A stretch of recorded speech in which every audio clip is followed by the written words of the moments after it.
70 साल से देश पर राज करने वाली कांग्रेस पार्टी के पिछले 10 साल कैसे बीते हैं वो कांग्रेस पार्टी बता सकती है। जिसके एक इशारे पर पूरा सिस्टम हिलता था, अब वो देश के सिस्टम के इशारे पर चल रहे हैं। 2024 का चुनाव कांग्रेस के लिए बदला लेने वाला होगा, क्योंकि जिन पार्टियों का कांग्रेस नाम लेना भी पसंद नहीं करती थी, इस बदले के लिए कांग्रेस को उनके साथ गठबंधन करना पड़ रहा है। साथियों नमस्कार, आज आपके लिए लेकर आए हैं 2024 के लोकसभा चुनाव का सर्वे। आपको बताएंगे कि 2024 में जनता किस पार्टी को अपना आशीर्वाद दे रही है। साथियों, अपने देश में 543 लोकसभा सीटें हैं। किसी भी पार्टी को सरकार बनाने के लिए उसके पास 273 सीटों का समर्थन होना जरूरी होता है। 2019 में बीजेपी ने 300 सीट अकेले जीती थी, लेकिन अब की बार 2024 के चुनाव के लिए सारा विपक्ष इकट्ठा हो चुका है। इसमें कोई दो राय नहीं होनी चाहिए। 2019 के परिणाम के आंकड़े जरूर बदलेंगे। 2019 में पीएम मोदी के जीतने का सबसे बड़ा कारण था कि जनता के पास मोदी के बराबर का कोई विकल्प नहीं था। हमारे देश की मीडिया ने राहुल गांधी की छवि एक भोंदू व्यक्ति की बना दी थी, लेकिन जब से राहुल गांधी ने भारत जोड़ो यात्रा की है, तब से लोगों का राहुल गांधी को देखने का नजरिया बदल चुका है। 2024 के चुनाव में सीधी टक्कर पीएम मोदी व राहुल गांधी के बीच होगी। चलिए ज्यादा समय न लेते हुए सबसे पहले बात करेंगे पश्चिम बंगाल की। पश्चिम बंगाल में 42 लोकसभा सीटें हैं। 2019 में बीजेपी ने 18, टीएमसी ने 22 और कांग्रेस को 1 सीट मिली थी, लेकिन 2024 में टीएमसी कांग्रेस का गठबंधन को 37 सीटें और बीजेपी को 5 सीटें मिल सकती हैं। पश्चिम बंगाल के बाद नंबर आता है उड़ीसा का। उड़ीसा में 21 लोकसभा सीटें हैं। 2019 में बीजेपी ने 8, बीजेडी ने 12 और कांग्रेस को 1 सीट मिली थी, लेकिन 2024 में बीजेपी को 4, कांग्रेस को 10 और बीजेडी को 7 सीटें मिल सकती हैं। उड़ीसा के बाद नंबर आता है महाराष्ट्र का। महाराष्ट्र में 48 लोकसभा सीट हैं। 2019 में बीजेपी को 23, शिवसेना को 18, एनसीपी को 8 और कांग्रेस को 1 सीट मिली थी, लेकिन 2024 में महाराष्ट्र में पासा पलट रहा है। महाराष्ट्र में एनडीए गठबंधन को 15 और कांग्रेस गठबंधन को 33 सीटें मिल सकती हैं।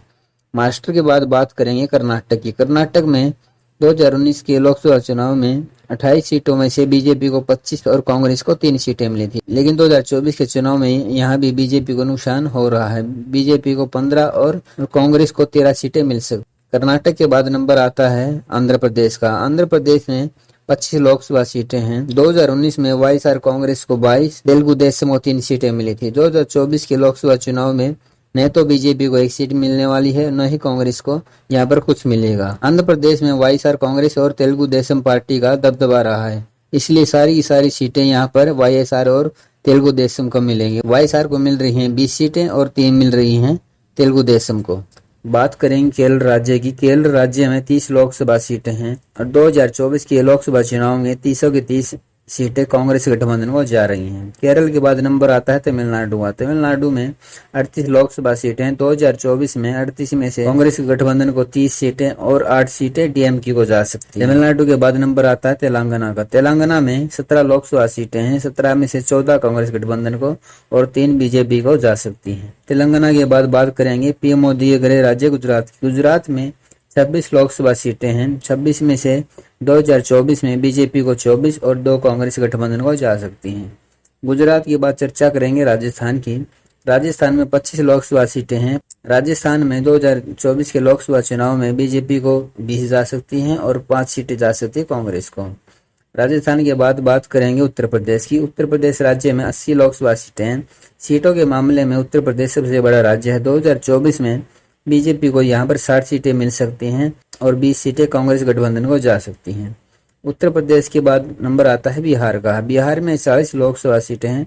40 में से बीजेपी को 19 और कांग्रेस गठबंधन को 21 सीटें जा सकती हैं। बिहार के बाद बात करेंगे मध्य प्रदेश की। मध्य प्रदेश में 29 लोकसभा सीटें हैं। 29 में से 20 बीजेपी को जा सकती हैं और 9 सीटें कांग्रेस को जा सकती हैं। मध्य प्रदेश के बाद नंबर आता है हरियाणा का। हरियाणा में 10 लोकसभा सीटें हैं। 10 में से 7 बीजेपी को और 3 कांग्रेस को जा सकती हैं। हरियाणा के बाद बात करेंगे पंजाब की। पंजाब में 13 लोकसभा सीटें हैं। 13 में से 2 जा सकती हैं बीजेपी को और 11 सीटें जा सकती हैं कांग्रेस गठबंधन को। पंजाब के बाद नंबर आता है हिमाचल प्रदेश का। हिमाचल प्रदेश में 4 लोकसभा सीटें हैं।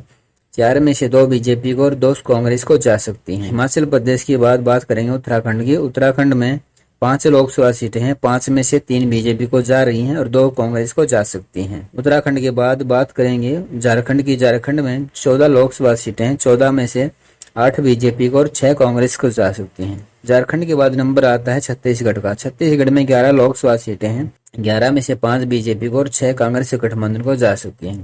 साथ ही यदि आपको हमारी वीडियो अच्छी लगी तो इसे लाइक और शेयर करना न भूलें और चैनल पर पहली बार आए हैं तो चैनल को सब्सक्राइब जरूर करें। जय हिंद, जय भारत।